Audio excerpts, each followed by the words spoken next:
Bom dia! Estamos de volta com as nossas reflexões matinais à coça da manhã.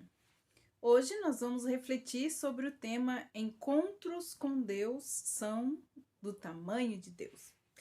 Deus ele está interessado em que o mundo venha a conhecê-lo. A única maneira das pessoas conhecerem a Deus é vê-lo atuando. Eles conhecem a natureza de Deus quando esta é expressa em suas atividades divinas. Quando Deus nos envolve, então, nessas atividades divinas, sua tarefa sempre é do seu tamanho. Se a tarefa que eu acho que Deus está me dando é algo que eu sei que eu posso fazer, provavelmente esta tarefa não vem de Deus. Pois as tarefas que Deus dá às pessoas da Bíblia têm sempre o tamanho dele. Elas são sempre além do que as pessoas podem fazer, porque Deus quer demonstrar a sua natureza, a sua força, a sua provisão, a sua bondade para com o seu povo. E também para que o mundo creia. Esta é a única maneira pela qual o mundo virá a conhecer a Deus, pelas suas atividades ou tarefas, que são do tamanho dele. Essas tarefas sempre exigirão, como nós vimos, uma fé, né? A fé em ação. Algumas pessoas da Bíblia, elas receberam tarefas e essas eram do tamanho de Deus, coisas que eram humanamente impossíveis de ser realizadas por eles.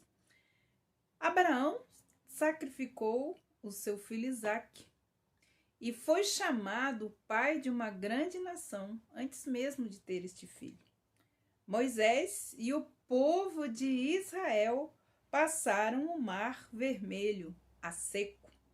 Mas eu imagino quantas pessoas, antes de colocarem o pé para atravessar o Mar Vermelho, tiveram uma crise em sua fé.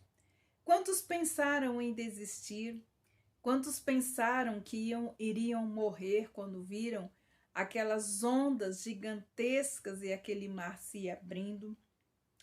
Noé construiu uma arca onde não havia chuva. Até aquele tempo não se conhecia chuva. Tudo vinha do orvalho, vinha de baixo para cima. Mas Deus pede a ele para construir uma arca.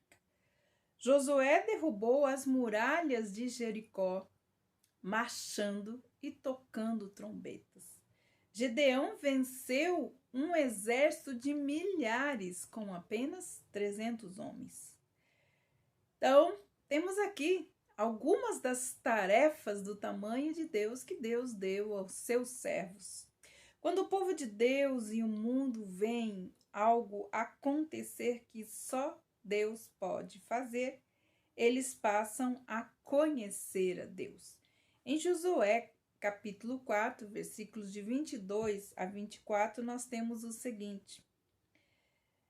Deus fala: expliquem aos filhos de vocês, dizendo: Israel passou a seco esse Jordão, porque o Senhor, o seu Deus, fez secar as águas do Jordão diante de vocês, até que todos tivessem passado.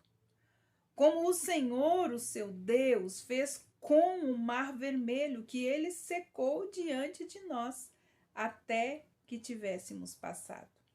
Para que todos os povos da terra saibam que a mão do Senhor é forte, a fim de que todos temam ao Senhor, seu Deus, todos os dias e para sempre. O rei Josafá proclamou um jejum e levou o povo a buscar a Deus, o seu conselho, e orou.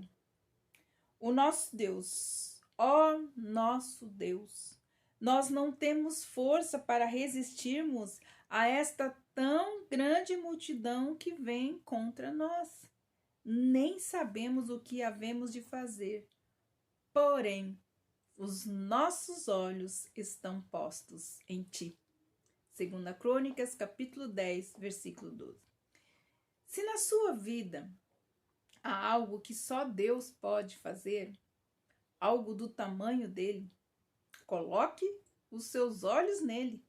Você está na rota de mais um dos seus milagres, das atividades divinas que são do seu tamanho. Pela fé, creia nele, pois como nos diz em Daniel capítulo 4, versículos 2 e 3, parece bem fazer conhecido os sinais e maravilhas do nosso Deus, o Altíssimo, que tem feito para conosco. Quão grandes são os seus sinais e quão poderosas são as suas maravilhas. O mundo precisa ser impactado pelo que Deus pode fazer em nossas vidas e em nossas circunstâncias. Que Deus abençoe você e até amanhã com as nossas reflexões matinais, a coça da manhã.